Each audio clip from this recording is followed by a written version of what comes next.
Deus. Amém. Abra sua Bíblia no Evangelho conforme escreveu Lucas, capítulo 19. Lucas, capítulo 19. E vamos ao texto bíblico. Lucas 19, verso 1. Entrando em Jericó, atravessava Jesus a cidade, e eis que um homem chamado Zaqueu, maioral dos publicanos e rico, procurava ver quem era Jesus, mas não podia por causa da multidão, por ser ele de pequena estatura. Então, correndo adiante, subiu a um sicômoro, a fim de vê-lo, porque por ali havia de passar. Quando Jesus chegou àquele lugar, olhando para cima, disse-lhe Zaqueu: desce depressa, pois me convém ficar hoje em tua casa. Ele desceu a toda pressa e o recebeu com alegria. Todos os que viram isto murmuravam, dizendo que ele se hospedara com um homem pecador. Entre mentes, Zaqueu se levantou e disse ao Senhor: Senhor, resolvo dar aos pobres metade dos meus bens. E se em alguma coisa tenho defraudado alguém, o restituo 4 vezes mais. Então Jesus lhe disse: hoje houve salvação nessa casa, pois que também este é filho de Abraão, porque o Filho do Homem veio buscar e salvar o perdido. Amém. O ministério de Jesus é muito interessante, porque o ministério de Jesus começa quando ele tem 30 anos de idade e participa do batismo de João. E na sequência do batismo de João, João é preso e Jesus começa a pregar. E ele começa a pregar a mesma mensagem de João, e a mensagem é a seguinte: arrependei-vos e convertei-vos, porque é chegado o reino de Deus. Eu não vou entrar no pormenor dessa história da chegada do reino, para explicar aquele texto que eu já expliquei para vocês algumas vezes, de Daniel capítulo 2, a visão que Daniel teve da estátua e da pedra, e a pedra é o reino de Deus naquele texto. Mas seja como for, a pregação de Jesus é a pregação do reino de Deus. E essa pregação revolucionou a história, porque as pessoas que vieram depois de Jesus, pregando essa mesma mensagem, veja, nós estamos a milhares de quilômetros do epicentro do Evangelho, que o epicentro do Evangelho é lá em Jerusalém, em Israel, no Oriente Médio. E nós estamos a milhares e milhares de quilômetros, sei lá, 10 milhares de quilômetros de distância, mais do que isso. Obrigado, meu irmão. E essa mensagem chega aqui, inclusive com os descobridores. Essa pregação revolucionou a história, porque as pessoas que vieram depois de Jesus pregando essa mensagem, eram pessoas que não pregavam apenas com a boca sobre a redenção, mas pregavam com atitudes redentoras. 2000 anos entre o fato, da pregação do Evangelho e nós, é quase 2000 anos. Depois de 2000 anos, existem milhões de instituições que se apresentam com a incumbência de continuar o legado de Jesus. E a nossa instituição é uma só a mais. A gente é só mais uma igreja. E 2000 anos de distância, 2000 anos de diferença, eu não lembro qual era a matéria da geometria que a gente aprende, que eu estava na época no colégio, que a professora, uma professora muito boa de geometria, que ela dizia assim: olha, uma diferença de 1 grau de uma linha para outra, as duas parecem retas, as duas parecem estar no mesmo sentido, mas uma diferença de 1 grau aqui não faz muita diferença. Mas lá na frente, quanto mais distante é o caminho, mais longe vai estar é essa reta da outra, que chega uma hora que um não consegue mais ver o outro. E esses 2000 anos depois, é exatamente isso, porque com o tempo, infelizmente, alguns dos movimentos que se dizem cristãos, se apresentam como cristãos, se tornaram movimentos tão distantes da mensagem de Jesus que é quase impossível reconhecer o Evangelho a partir do que as pessoas falam. Existem igrejas evangélicas, que lá fora está escrito igreja evangélica, igreja tradicional, pentecostal, não sei o que lá, e quando você entra lá dentro, não estão falando de Jesus Cristo. Então lá fora está escrito uma frase linda e tal, e Deus na placa e tal, mas quando você entra, é tudo menos o Evangelho, é tudo menos a pregação sobre a graça. É quase impossível reconhecer, presta atenção, alguns movimentos, em alguns deles, é quase impossível reconhecer o Evangelho a partir do que as pessoas falam. A partir do que as pessoas falam, porque um povo que prega sobre graça, mas ao mesmo tempo julga as pessoas e coloca sobre elas um peso que a Bíblia não aprova, esse povo é uma desgraça, entende? Um povo que prega sobre o amor, mas quando uma pessoa precisa ser amada, ela é tratada não com amor, mas esse povo oferece as costas. Esse povo não é o povo de Deus. Esse povo não é o de Deus. Um povo que prega sobre perdão, mas que não oferece perdão àquele que lhe tem ofendido, esse povo é um povo desgraçado. É um povo... Jesus Cristo falando sobre isso, em Mateus 23, ele fala que vocês percorrem o mundo para fazer um prosélito, e depois faz esse prosélito se sentir tão desgraçado, que é muito pior você ter pregado para ele do que se você não tivesse pregado nada. E por que existe essa disparidade tão grande entre o conteúdo do Evangelho e a prática daqueles que dizem ser evangélicos?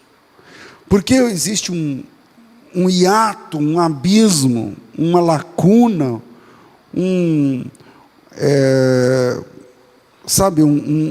vazio entre o que as pessoas falam e o que as pessoas fazem.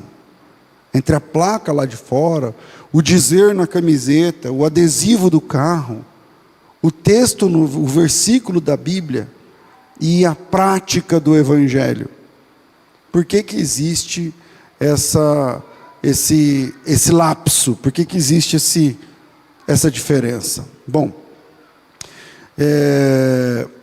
basicamente, porque as práticas seguiram sem base no que está escrito.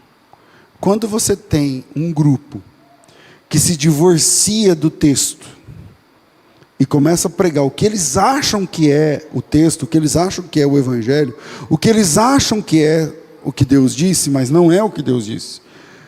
Então esse grupo começa uma vez, duas, 1 ano, 2 anos, 3 anos, 10 anos, 100 anos, 200 anos, daqui a pouquinho o que eles estão... A reunião deles não tem nada a ver com Deus mais. Então por que as pessoas... Por que tem ministérios, igrejas tal, que se afastaram tanto do Evangelho de Cristo? Não importa o que esteja escrito na placa lá fora. Não importa o número de seguidores. Mas o que importa é o conteúdo da mensagem. Basicamente porque as práticas seguiram sem estar baseadas no que está escrito, mas com base no que as pessoas entendem ser certo ou ser errado. E aí a gente tem que prestar muita atenção, porque se você embarca numa fé errada, você desembarca num céu errado. Você embarcou num negócio errado, e você termina num céu errado. Né? Você prega um Jesus errado, você termina num céu errado. Chega lá e fala, isso aqui não está batendo. Isso aqui não está batendo. E aí o Satanás falou, mas o que você pregou a vida inteira não estava batendo mesmo? Então é aqui, bem-vindo, era aqui que termina. O seu negócio termina aqui. Seu esquema, o ponto final é esse aqui, pode soltar. É aqui mesmo. Então, nós estamos diante de um texto onde Jesus Cristo afirma com todas as letras: hoje entrou salvação nessa casa. E aí, a nossa tarefa é, bom, primeiro, essa informação é importante ou não? É uma informação importante, porque Jesus Cristo, que é Deus, Ele está dizendo que naquele momento e naquele endereço entrou salvação. Então, agora ficou mais fácil. Então, a gente vai agora ler o texto com calma, em busca de pistas sobre como é que salvação entra na casa da gente.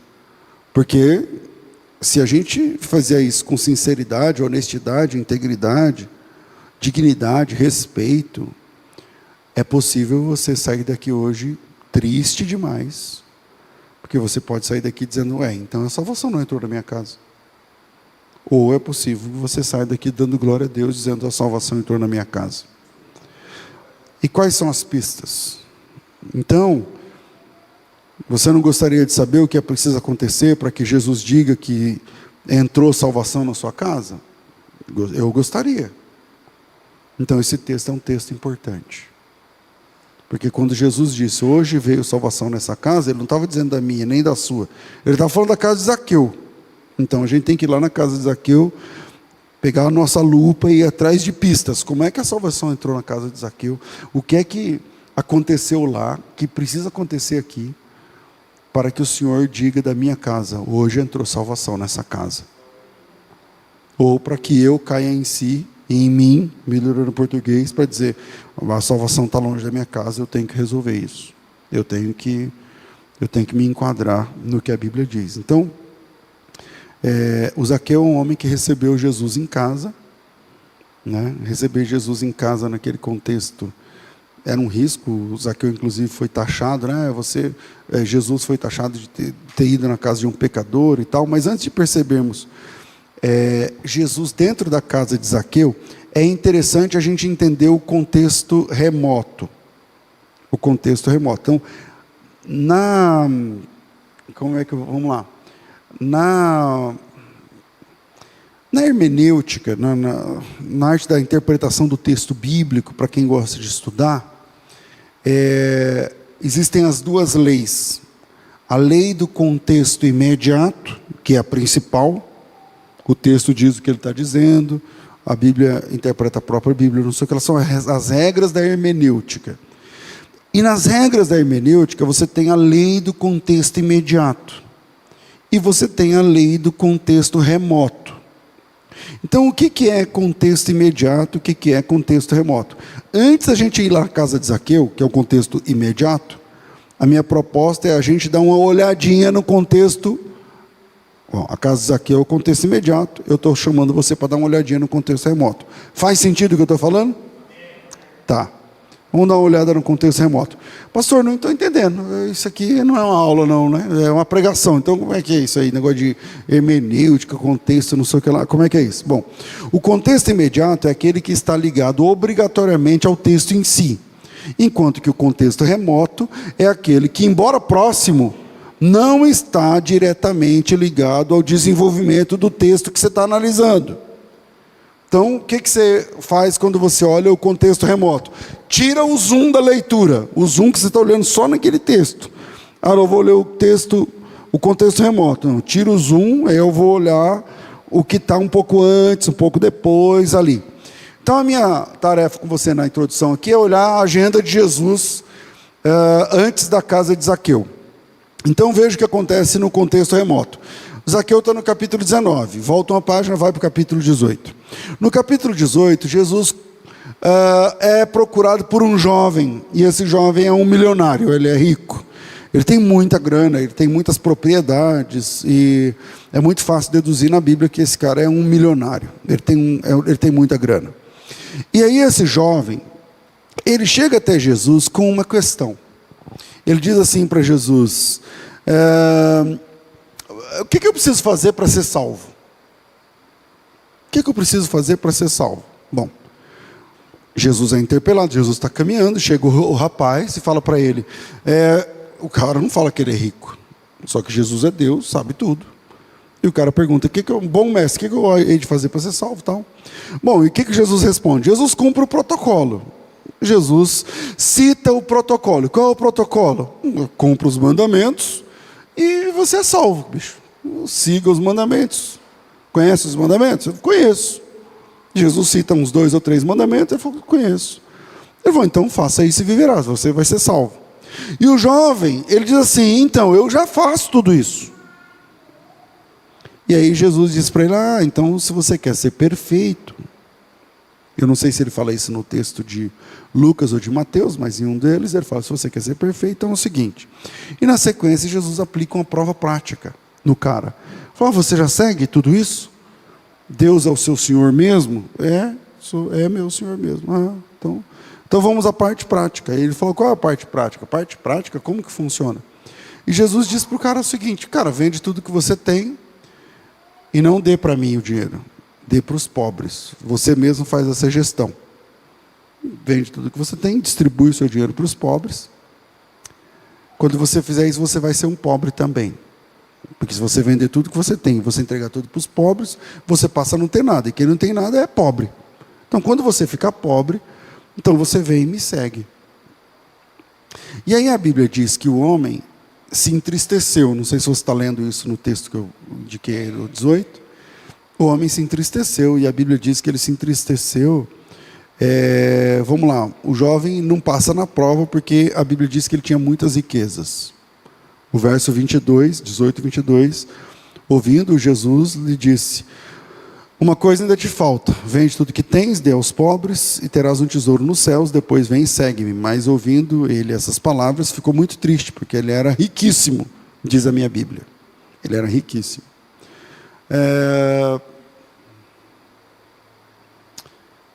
Eu não sei quem aqui, ouvindo esse sermão, já teve uma vida melhor financeiramente do que está tendo agora. Ou quem está ouvindo esse sermão está vivendo hoje a melhor fase financeiramente da sua vida. Seja como for, lendo esse texto, parece que quanto mais a gente tem, mais difícil se torna compartilhar. Mais difícil se torna compartilhar. Parece que quanto mais a gente conquista, mais difícil se torna abrir mão. Parece que quanto mais a gente abraça, mais difícil se torna entregar. Porque quando você conquista, você vai parecendo que o mérito é teu, que você que é inteligente, que você que é o cara, que você... E aquilo, se é teu, é difícil você abrir mão. E na sequência, Jesus fala uma frase estarrecedora, que é o verso 24. Porque o texto termina no 23, a Bíblia diz que o jovem não conseguiu dar o que ele tinha, porque ele era muito rico. Aí o 24 diz assim, Jesus vendo assim triste, o cara queria dar, mas ele não tinha força, então ele ficou triste. E aí Jesus diz assim, e aí o texto diz assim, e Jesus vendo-o triste, disse, quão dificilmente entrarão no reino de Deus os que têm riquezas. Porque é mais fácil passar um camelo pelo fundo de uma agulha do que entrar um rico no reino de Deus. Bom, esse é o que eu estou chamando aqui de contexto remoto. Jesus está diante de um rico, o rico vem até Jesus, se interessa pela salvação, Jesus fala, segue o protocolo, o cara falou, eu já sigo, Jesus falou, então se você quer ser perfeito, toma essa. E aí o cara não consegue seguir a palavra de Jesus. E detalhe, Jesus faz a esse jovem o mesmo convite que fez aos demais apóstolos, vem e segue-me. Bom, esse é o que eu estou chamando de contexto remoto, voltemos a Zaqueu. Por que eu estou falando do contexto remoto e a importância dele? Porque Jesus sai da experiência do jovem rico, que é o capítulo 18, e na sequência ele fala que ele vai ser preso, e na sequência ele segue para Jerusalém. Antes de chegar em Jerusalém, ele passa em Jericó. Quando ele entra em Jericó, antes de chegar na porta, né, chegando em Jericó, ele cura um mendigo, que é o Bartimeu. E quando ele entra na cidade, ele se encontra com esse outro milionário, que é o Zaqueu. Então você tem um milionário, um mendigo e outro milionário. Você está entendendo a importância do contexto remoto? Ele sai da experiência de um milionário, entra numa experiência com um mendigo, um esmoler, um pobre. E ele sai da experiência desse homem paupérrimo, pobre, e segue com uma outra experiência com outro milionário, que é o Zaqueu, na sequência. E aí, voltamos lá na experiência de Jesus com o Zaqueu. Zaqueu também era rico, a Bíblia diz que ele era riquíssimo. Zaqueu também era um milionário, Zaqueu também estava interessado na salvação. Pastor, como o senhor disse que ele estava interessado na salvação? Bom, eu digo porque o Zaqueu estava ouvindo o culto em cima de uma árvore. Jesus estava pregando e o Zaqueu estava tão interessado e não conseguia ver Jesus. Acho que o Zaqueu é do tipo que eu sou, não quero só escutar, eu quero escutar e ver. Aí o Zaqueu subiu na árvore para enxergar o pregador, ver Jesus. Então eu entendo que Zaqueu estava interessado no assunto da salvação. Zaqueu também procurou Jesus, igual o jovem rico. O Zaqueu, estou tentando fazer um paralelo. O Zaqueu também é rico. O Zaqueu também queria ser salvo. O Zaqueu também procura Jesus. Porque ele procurou Jesus, porque quem vai ouvir Jesus o está procurando de alguma forma. Faz sentido? Ele está ouvindo Jesus pregar. Esse cara está procurando Jesus.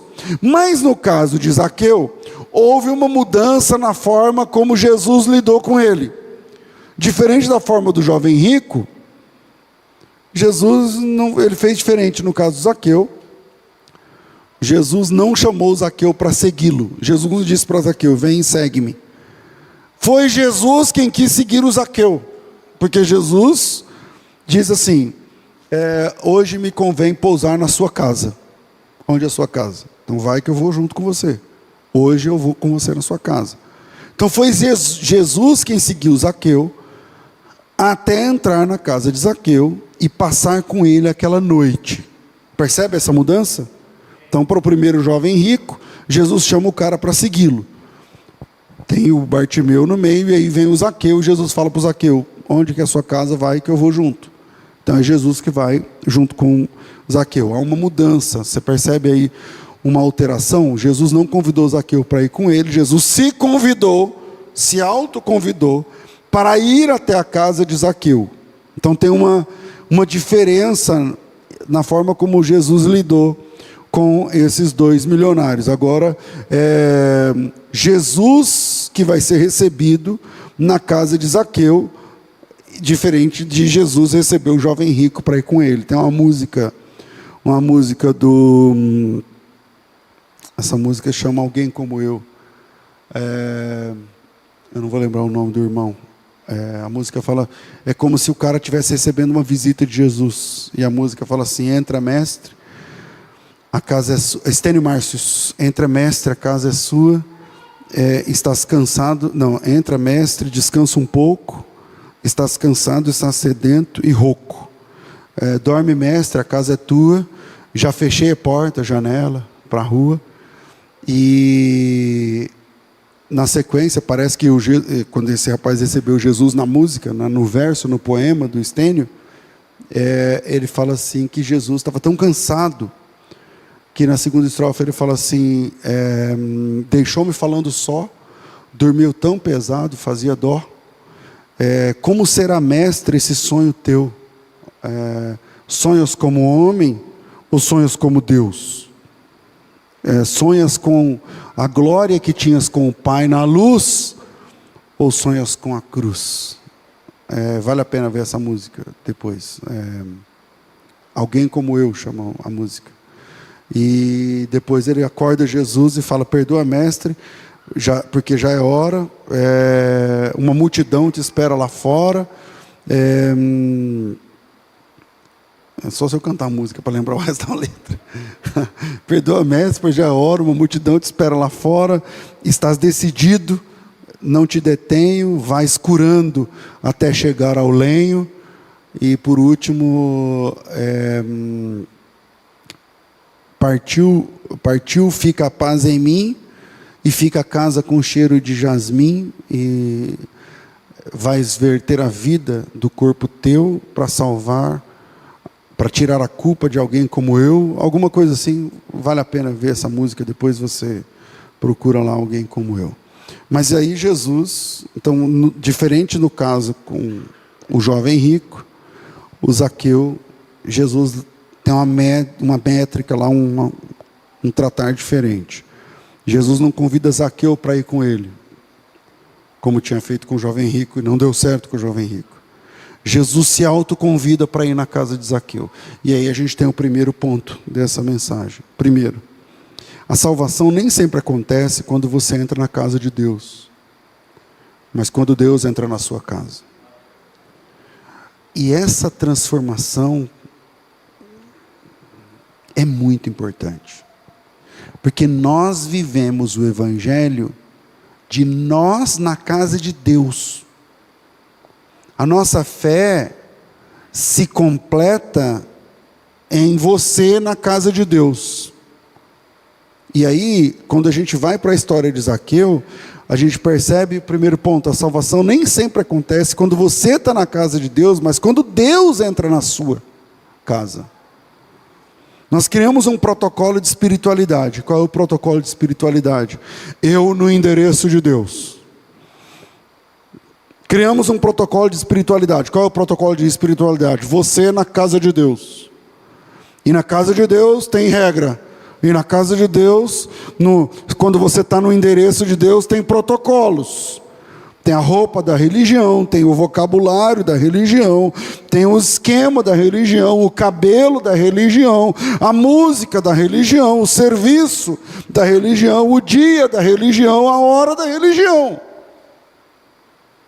E quando termina o serviço, quando toca o sino, quando o pastor diz o último amém, quando a porta se fecha, então você sai do ambiente de Deus e segue para o teu ambiente.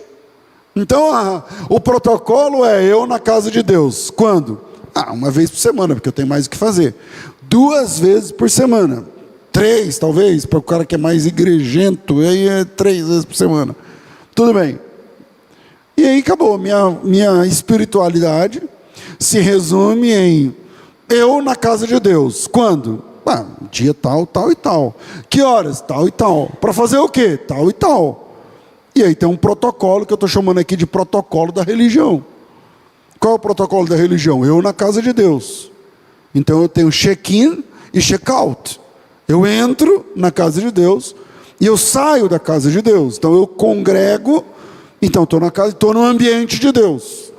Então aqui não me atrapalha, aqui eu estou para ouvir, eu estou para glorificar, eu estou para exaltar Cristo e tal. Mas quando termina o serviço, aí você sai do ambiente de Deus e segue para o teu ambiente. E aí volta as suas roupas, volta o seu vocabulário, volta as suas músicas, volta o seu jeito de ser gente, volta o seu esquema. E aí você diz para Deus assim, não fica tristinho não, que domingo tem mais. Domingo que vem eu volto. Fica tranquilo, não fica triste não. Domingo eu volto. E todo o esquema é montado em cima dessa lógica do eu na casa de Deus. A pregação é em cima dessa lógica, eu na casa de Deus.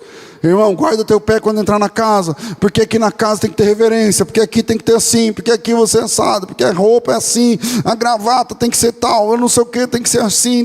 Então é todo um esquema montado para o sistema eu na casa de Deus. E as pregações são assim.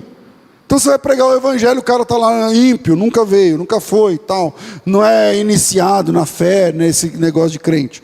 Aí você vai pregar o evangelho. E como que você prega o evangelho? Oferecendo Jesus, o Jesus tadinho de banana madura de fim de feira. Então você que já tentou de tudo, tadinho de Jesus. Você já tentou de tudo, dá uma chance para Jesus agora. Uma oportunidade.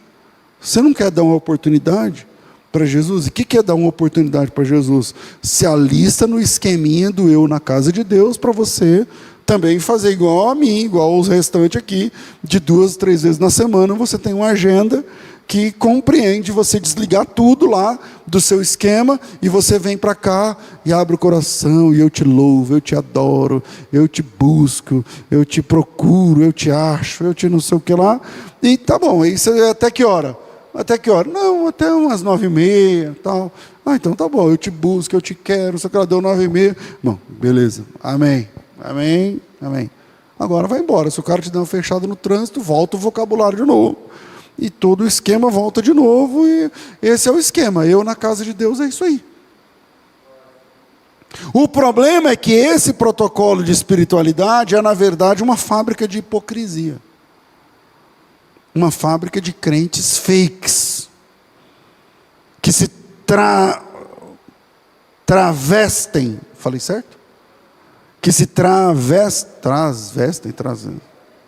sei lá, isso daí que eu estou tentando, não estou conseguindo, de crente, se fantasia de crente, para vir, e aí você vem, ouve o que você quer, fala o que você quer, e a gente percebe esse protocolo, aqui a gente percebe esse protocolo nesse texto, porque no capítulo anterior, o rico vai até Jesus, o rico segue Jesus, com questões de alma, mestre, o que eu hei de fazer, e não sei o que lá, mas esse rico, ele não quer seguir Jesus onde Jesus está indo. Todo religioso vive esse protocolo. Qual o protocolo, pastor? Eu na casa de Deus, check-in, check-out, eu entro, eu dou entrada e dou saída, eu picoto o meu cartão de entrada, e entrei, oh, agora eu sou, aleluia, Deus te louvo, te louvamos, Deus, não sei o que, o teu nome é bom, o Senhor é terrível, tremendo, não sei o que lá, tá bom, amém, aí amém, opa, amém, amém, check out, tchau, agora eu estou saindo do ambiente de Deus, e aí agora acabou, e tem gente que não espera nem sair, já briga no estacionamento mesmo, porque, eu estou no estacionamento, o ambiente mesmo é lá dentro no culto, né? Aqui fora já é outro esquema. Então, aqui eu já virei a chave, já é bandeira, outra bandeira, já é outro esquema. A questão toda é que esse tipo de experiência só serve para fabricar hipócritas. E essa é a mudança que nós vemos do jovem rico para o Zaqueu. Jesus inverte a questão. No capítulo 19, quando ele está diante de Zaqueu, no verso 5, Zaqueu está de longe ouvindo Jesus. Até então o Zaqueu está na mesma lógica do jovem rico. Eu no ambiente de Deus. Eu buscando o ambiente de Deus. Eu indo até Jesus, perguntando o que eu faço para ter a vida eterna. Os protocolos são os mesmos, você percebe? O jovem rico vai até Jesus, o Zaqueu fica em cima da árvore ouvindo Jesus, mesmo protocolo. E aí Jesus fala assim, não, esse não está dando certo, eu vou entrar aqui, virar a chave disso aqui. E aí entra o verso 5 do capítulo 19, quando Jesus chegou àquele lugar, olhando para cima, ele viu o Zaqueu e disse, Zaqueu, desça depressa, porque hoje eu preciso ficar na sua casa. Em outras palavras, tecla SAP. Zaqueu, eu sei que o seu esquema é igual ao do rapaz que me procurou há pouco tempo, mas eu tenho uma coisa, eu quero agir diferente agora. Como o senhor quer agir? É porque você sempre no meu espaço, vocês sempre fazem um check-in para me ouvir e check-out para ir embora. E quando eu quero que vocês me sigam, vocês não seguem. Então nós vamos mudar o protocolo. E como vai ser o protocolo? O protocolo não vai ser mais você no meu espaço. Agora eu que quero entrar no seu espaço. Agora eu no seu, acho que vai resolver. Então, Zaqueu, quando terminar o culto aqui, eu estou pregando, você está aqui ouvindo, bem-vindo. Beleza.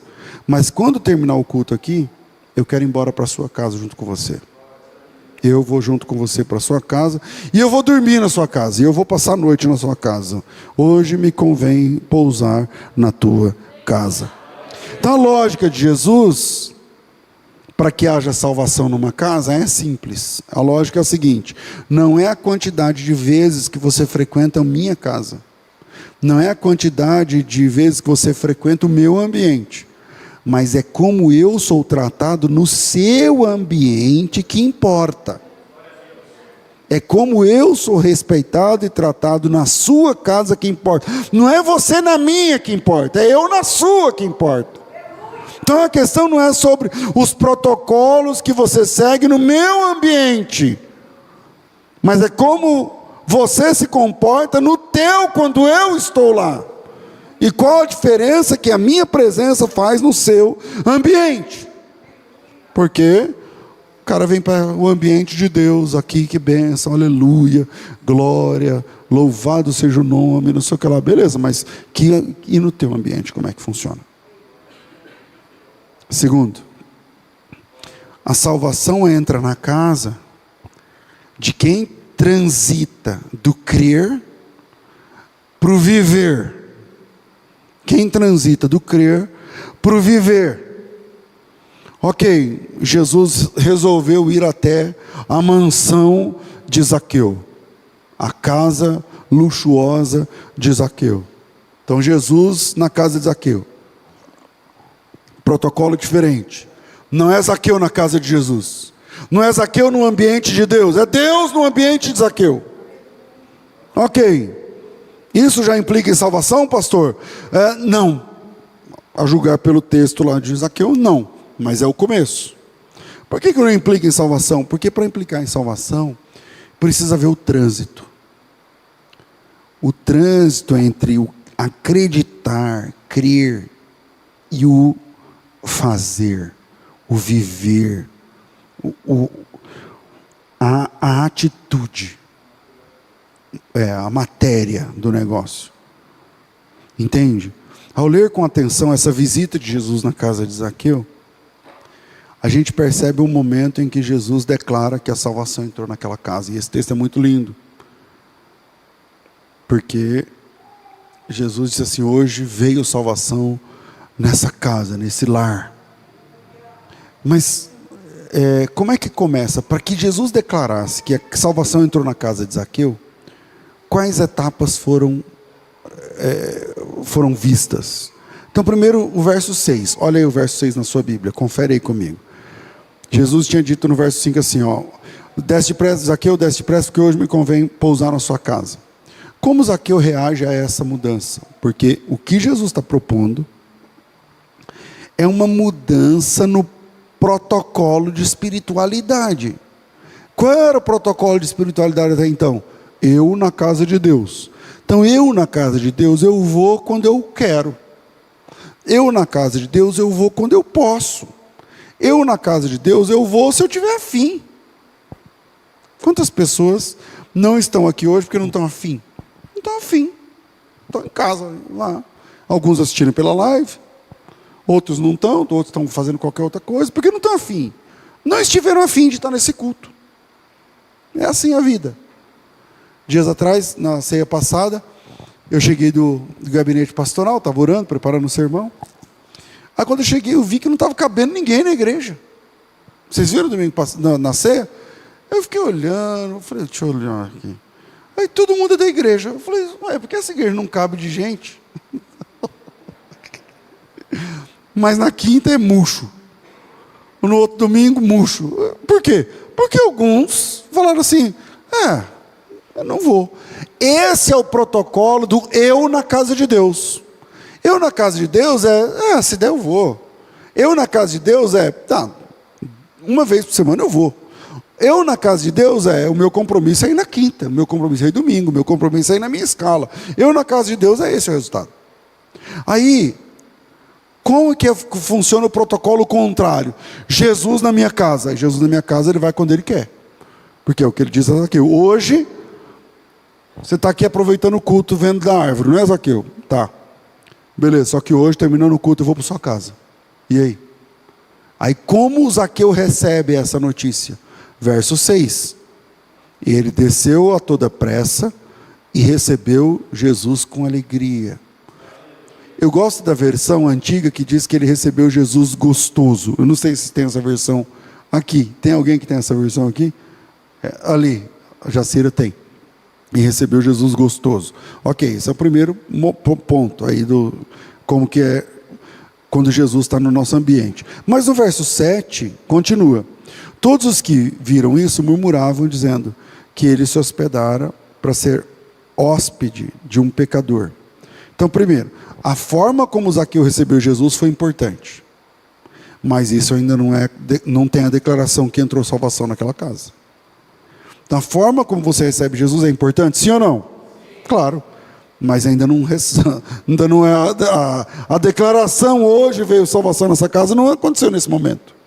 Nossa, o Zaqueu me recebeu tão gostoso, hoje veio salvação nessa casa. É assim? Não. Não. Depois, no second time aí desse assunto, vem o julgamento dos que estão de fora. Os que viram isso murmuravam contra Jesus, dizendo: Jesus está se hospedando com um pecador, e o Zaqueu não está nem aí, Jesus não está nem aí. A forma como o Zaqueu reagiu diante dos murmuradores também foi importante. Mas isso resultou em salvação? Não. Mas é importante. Mas agora observe o seguinte verso 8 e 9. Na minha versão, está muito portuguesa, né? Entre mentes, Zaqueu se levantou e disse ao Senhor. Então Jesus está dentro da casa de Zaqueu. Os empregados lá falando: o que o senhor quer comer? Sei lá, imagino, né? E daqui a pouco o Zaqueu levanta e fala assim para Jesus: eu dou metade dos meus bens para os pobres. Lembrando do contexto remoto. No contexto remoto, Jesus tinha dito para o jovem rico: vende o que você tem e dê para os pobres. O jovem rico quis? Não. E agora o que Jesus falou para o Zaqueu? Nada. Jesus entrou na casa de Zaqueu. E a presença de Jesus na casa de Zaqueu fez Zaqueu se levantar. E por conta própria dizer: eu dou para os pobres metade de tudo que eu tenho. Verso 8. Metade dos meus bens eu resolvo dar aos pobres. E se em alguma coisa tenho defraudado alguém, eu restituo 4 vezes mais. Então Jesus disse: hoje entrou salvação nessa casa, pois este também é filho de Abraão. E é aqui, nesse ponto, é precisamente aqui que a salvação se completa. Ou seja, não é apenas na forma como Zaqueu vai até Jesus, não é na forma como Zaqueu recebe Jesus apenas, não é na forma na recepção que Zaqueu deu a Jesus na sua casa, mas é quando ele transita da devoção para a atitude. É aqui. Quando Zaqueu fala assim: tá, eu não tenho mais essa fortuna, metade é para os pobres, o resto é para pagar aqueles que, se em alguma coisa defraudei alguém, eu restituirei quadruplicadamente. É atitude. Esse é o ponto. A nossa fé é a fé do verbo, não do substantivo. A nossa fé é a fé do verbo. O que é verbo? É ação. Verbo é ação. Verbo é ação, verbo é atitude. Verbo é atitude. O que diferencia o clamor do clamar é porque clamor é substantivo, clamar é verbo. Então, quando você vai clamar, ou está clamando, isso é verbo. Agora, você pode dar uma aula de clamor, um estudo sobre clamor, aí é substantivo. A nossa fé é uma fé de verbo, não de substantivo. Quando nós transformamos substantivos em verbo, nós transitamos da teoria para a prática. E aí a salvação se conclui, que é o que o Zaqueu fez. A gente pode dar uma aula, um curso, um livro sobre amor. Vamos falar aqui sobre amor. O que é amor? Amor é substantivo. E você pode escrever sobre amor, você pode pregar sobre amor, cantar sobre amor. Mas quando você passa a amar, o substantivo some e chega o verbo. E quando você passa a amar, então isso se torna real. Agora não é mais platônico, agora não é mais teórico. Agora você está amando, é no verbo e no gerúndio. Agora você amou, é no verbo e no passado. Alguém recebeu o amor da sua parte, acabou. Perdão.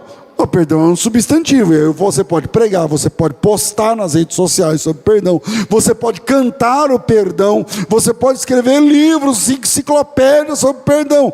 Mas quando você passa a perdoar, então o que era substantivo vira verbo. E quando vira verbo, você transita da teoria do cristianismo para a prática do cristianismo. A teoria do cristianismo é o desenho, é o escopo, é o esboço. A prática do cristianismo é a verdade, é a carne e osso, é a carne e sangue, é o fato em si. E a salvação, ela entra na casa, quando é o segundo? A salvação entra na casa de quem transita do crer para o viver. Do crer para o viver. Eu creio que tá. E o que você vive? E o que você vive?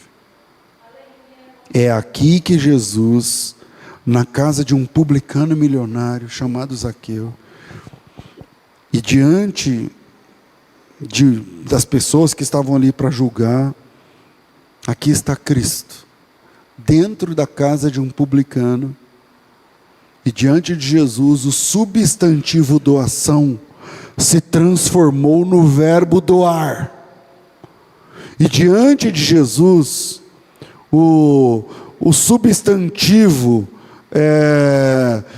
ajuda se transforma no verbo ajudar. E diante de Jesus, o substantivo vira verbo. E quando ele vê que o substantivo vira verbo, ele que é o verbo encarnado, ele diz: hoje entrou salvação nessa casa. A salvação entrou nessa casa. E Zaqueu deu metade para os pobres. E quando Jesus viu isso, ele fala: chegou a salvação nessa casa, pronto. Ele fez a transição. Que transição, pastor? Do que ele acredita para o que ele vive. Porque você pode acreditar num monte de coisa, mas se você não vive aquilo que você acredita, você é só um hipócrita. Esse é o ponto. Esse é o ponto.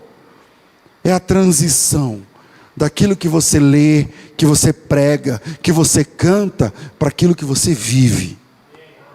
Então, qual foi a última vez que você fez o bem de verdade? Que fez o bem de verdade, falar assim, alguém olhou para você e falou: hoje eu vi uma coisa diferente. Porque a gente está bom de teoria está ok. Teoria nossa está beleza, a gente já sabe o que faz, a gente já sabe como faz, a gente já sabe. Agora precisa fazer. Que é isso que Jesus não viu no jovem rico. O que eu faço para dar a vida eterna? Eu sigo o protocolo. Não, eu já sigo. Você quer ir além? Quero. Eu quero ir além, eu quero mais. Eu quero mais. Eu vou, então tá bom. Então venda a sua fortuna, distribua para os pobres, fique pobre também e siga-me. Aí o cara fala: mas aí, o senhor sabe quantos apartamentos eu tenho nessa cidade? O senhor sabe quanto eu tenho investido? O senhor sabe o que é tesouro direto? Já ouviu falar? O senhor sabe o que é bolsa de valores? Você sabe o que é e tal? Você sabe o que é... E aí, eu não posso transitar. Eu não posso transitar daquilo que eu sei na teoria para aquilo que o senhor está chamando para a prática. E no cristianismo, a salvação, ela acontece quando você transita da teoria para a prática. Sem essa transição, você é só um cara da igreja que fica cantando coisas que não faz, e pregando coisas que não faz, e lendo coisas que não faz, e acabou. Quantas pessoas de nós são apenas teóricos? Quantas pessoas de nós? Senhor, mas em teu nome, em teu nome, mas em teu nome, em teu nome. Mas tem um monte de gente que usa meu nome, bicho, e aí? Você transitou do que você crê para o que você vive? Você fez essa transição? Não fiz. Por quê? Porque você tinha muito? Era dinheiro demais? Porque você tinha pouco? Era dinheiro de menos? Por que você não fez a transição? Por que você não transitou de um para o outro? Terceiro, para a gente encerrar, não é? Deus não se relaciona por interesse. Deus não se relaciona por interesse. O ponto aqui não é que Zaqueu, não é o que Zaqueu deu. Não é que ele deu, por isso recebeu. Não. Não é isso que eu estou falando. O que importa aqui é a transição. O que importa aqui é o compromisso.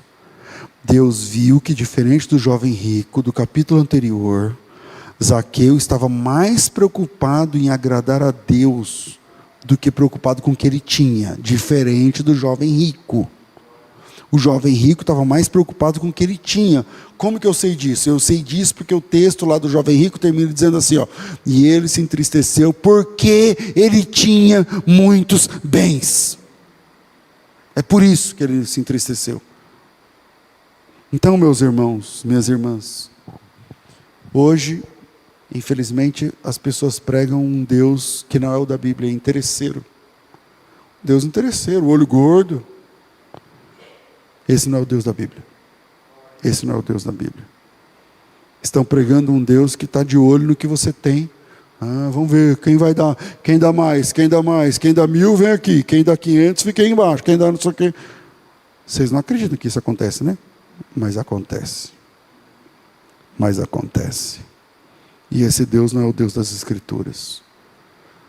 O Deus que estão pregando é um Deus feito à imagem e semelhança das pessoas. E esse Deus, um Deus desse, eu não sei como as pessoas vão explicar isso na eternidade. Eu não sei como as pessoas vão explicar isso na eternidade. O que as pessoas estão fazendo em nome de Deus. Pensa como Urias. Sabe o Urias da Bíblia? O marido de quem? Como ele vai estar diante de Deus? Já parou para pensar?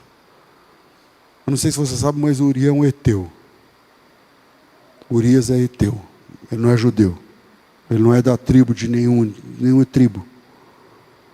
Imagina Urias diante de Deus dizendo assim, Senhor, é o seguinte, eu quero conversar. Você quer conversar? Pois não.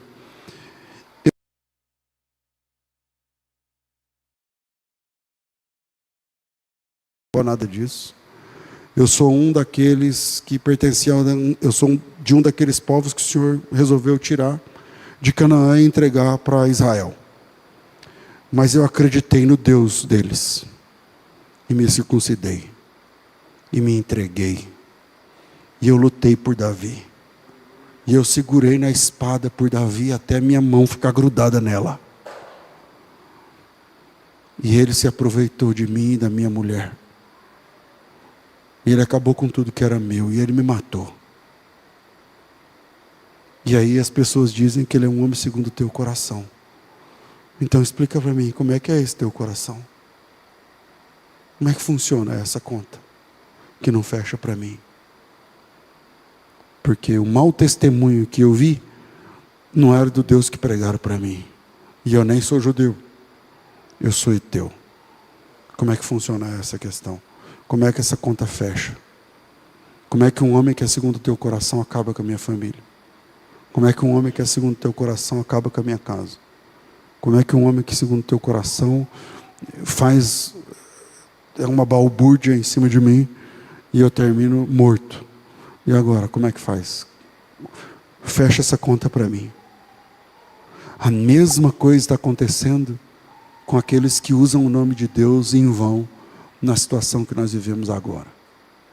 Não, porque Deus não age, Ele reage. Você tem que ter, aqui a terra é fértil, vem, Deus provoca o seu milagre, você tem que, e tal. Eu não sei como esse povo vai estar diante de Deus. Eu não sei como vai ser lá em cima. Ou lá embaixo. Mas esse povo não está falando de Deus. Essas pessoas não estão falando de Deus. O Deus deles não é o Deus das Escrituras. Você está entendendo? Por quê? Porque o Deus das Escrituras não é um Deus interesseiro, que está de olho grande, que se você vai dar 100 reais, ou 1000, ou 1 milhão. Não. O Deus das Escrituras Não é esse Deus que as pessoas estão pregando. Eu comecei esse sermão dizendo o seguinte: cuidado, porque se você embarca numa fé errada, você desembarca onde? Num céu errado. Que Deus tenha misericórdia de nós, em nome do Senhor Jesus. Amém.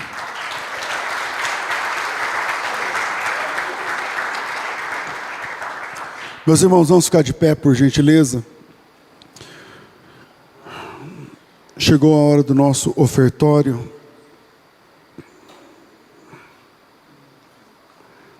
Curva sua cabeça e se aconselhe com Deus a respeito. Pai, nós te louvamos em nome do Filho Jesus. Obrigado, Senhor amado, porque o Senhor é bom e a sua misericórdia dura para sempre. Aleluia. Louvado seja o teu nome pela tua palavra e o evangelho pregado essa noite. Agora, Senhor, abre o nosso coração, nossa mente. Direcione meu irmão e minha irmã, cada um de nós, a começar de mim, sobre como devemos nos comportar agora no momento do ofertório. Os irmãos que estão pela internet também, todos aqueles que irão contribuir com o teu reino a partir da nossa comunidade e os endereços onde estamos plantados. Que seja assim em nome de Jesus. Amém. Amém.